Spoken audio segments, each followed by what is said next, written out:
Look, something just dropped that Blue Jays fans need to hear about, and it has massive implications for how this roster is going to look going forward. After Toronto kicked off their offseason strong by landing Dylan Cease, we've got a brand new trade report that reveals some critical details about one particular player's future with this organization. And I'm going to break down exactly what that report says and what it means moving forward. But that's not all we need to cover today. We've also got some significant free agency updates, including a signing that another American League East team just made that directly impacts the market and shapes what the Blue Jays should do next. There's a ton to unpack here, so let's get right into it. Let's get right. The big update that just came out revolves around Joey Loperfido, and it comes from insider Mark Feinsand, who recently named Joey Loperfido as a player the Toronto Blue Jays are actively looking to shop this offseason.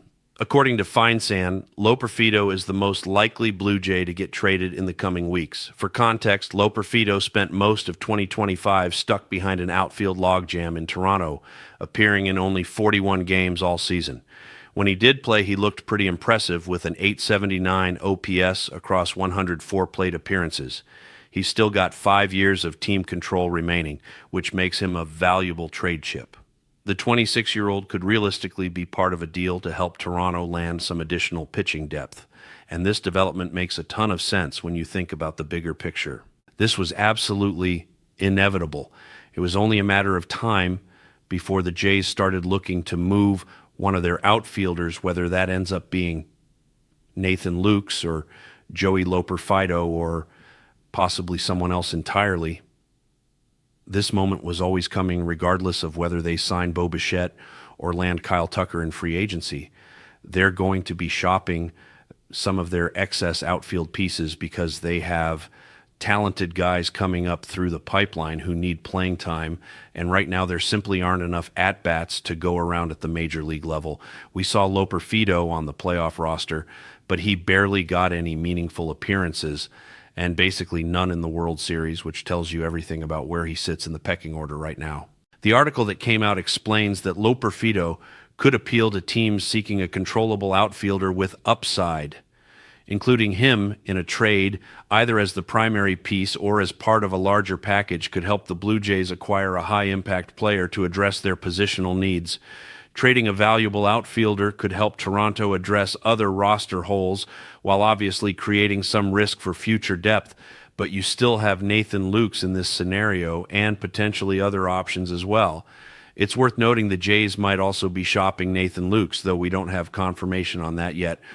The question becomes, what would you actually trade Joey Loperfido for at this point? I'd be willing to move him for pitching depth, whether that's a swingman type, which Ben Nicholson-Smith recently mentioned they need, or more likely a quality reliever. That's something we need to discuss because a big development just happened in the reliever market that changes things significantly.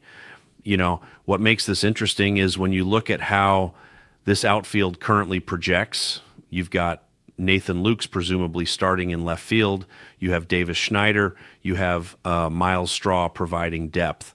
According to Fangraphs projections, Loperfido factors into only 9% of the outfield playing time, and for somebody who isn't really a prospect anymore at 26 years old, that's just not enough opportunity.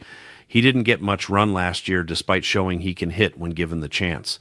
Anthony Santander is expected to be back healthy. George Springer is going to play some right field. This is all assuming they don't add Kyle Tucker or another significant outfield bat in free agency. There's a clear surplus situation here, and it was inevitable this day would come where they'd need to shop Joey Loperfido. What do they actually need at this point? It's honestly hard to pinpoint exactly because they still have considerable work to do this offseason.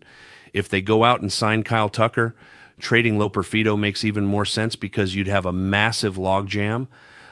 If they don't add an outfielder, you probably still should trade him given how many other outfielders are already on the roster. But let's appreciate how productive he was last year when he played. An .879 OPS is legitimately good.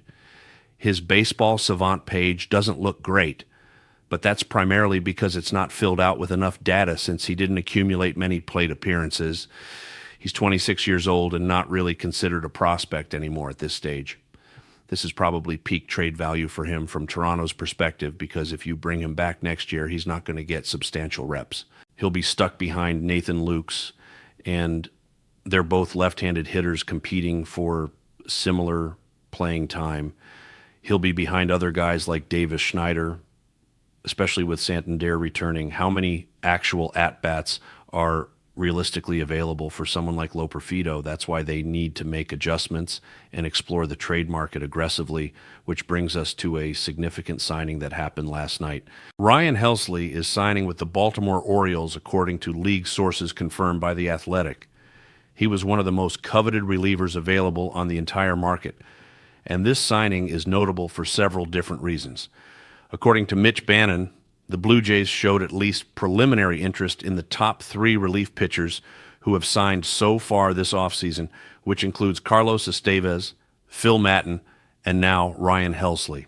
I put out content yesterday discussing how I believed their next move needed to be adding a bullpen arm, and I still completely stand by that assessment. The pool of quality relievers available is slowly shrinking. Maton, Estevez, and Helsley are all off the board now. I genuinely thought Helsley would have been a perfect fit for Ross Atkins, because after going out and getting his guy with Dylan Cease, I expected him to go get his guy in the bullpen with someone like Helsley. However, Mitch Bannon is reporting that Toronto expressed significant interest in all 3 relievers who signed, which now points directly toward Devin Williams as their primary target. This doesn't directly correlate to the Joey Loperfido situation, because obviously you can't trade Loperfido for Devin Williams since Williams is a free agent. But the broader point is Toronto can go spend considerable money on a reliever, whether that's Devin Williams, Edwin Diaz, or someone else in that tier. For context on the market, the Orioles just spent $28 million over 2 years on Ryan Helsley. But in the same breath, if they move a guy like Joey Loperfido, that can address a need elsewhere, which could either make them more aggressive in other free agent pursuits, or theoretically they could even trade Loperfido specifically for a reliever. Relievers are volatile assets, but there are quality arms available via trade. My instinct tells me Loperfido would more likely be part of a bigger package for a potential star player, whether that's someone like Stephen Kwan or Cadel Marte, not necessarily as the headliner, but as a valuable piece within the overall trade package. With the reliever market opening up now, you can go spend significant money on a bullpen arm if you choose to, and fill other holes via trade, which is what Toronto has historically done year after year. They signed Jeff Hoffman last offseason as their big relief acquisition. The market is clearly going up based on Helsley's contract. Ryan Helsley is a beast despite having a rough second half last season. When you look at everything developing, there's a clear reason why Mark Feinsand reported that Joey Loperfido is the J most likely to be moved. It's pretty straightforward when you think about it. They have an abundance of outfielders, and as the article discusses, Loperfido is an appealing asset. He's not a young prospect, but he's young in terms of major league experience and team control. Including him in a trade, whether for a pitcher, for depth pieces in other areas, or as part of a bigger deal, he represents genuine value, and that's exactly why they're looking to move him. As it relates to the free agent reliever market, this Helsley signing shapes things considerably. Jeff Hoffman had a 1-year deal worth $18 million last year. Ryan Helsley, coming off a worse season than Hoffman had when Toronto signed him, just got $14 million per year. It's going to be an expensive market for quality relievers. I'd personally love Devin Williams on this team. You'd theoretically be buying low since he had a down year with the Yankees after they traded for him from Milwaukee, though he finished strong. Williams would be an excellent addition. I want to know who you guys expect and want the Jays to pursue, but it's crystal clear they remain interested in adding a high-leverage 7th or 9th inning arm. There aren't many elite options left. You've got Edwin Diaz, who I discussed yesterday and who remains my preferred target. You've got Devin Williams. Edwin Diaz is still available, but that'll probably take longer to materialize since it feels more like a winter meetings type of situation. The Jays are positioned well here.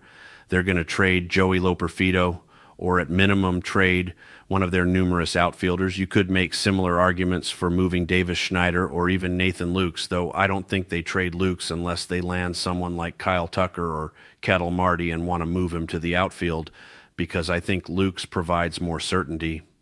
At the same time, Loperfido is stuck behind too many players, and if they want a bench piece, Jonathan Clays is probably a better option anyway for speed and base stealing ability, or Miles Straw fills that role. It's going to be fascinating to see how this all unfolds. Let me know what your thoughts are on this whole situation. But either way, it was inevitable that trades were going to happen, and it was inevitable that Loperfido's name would surface in trade discussions sooner rather than later.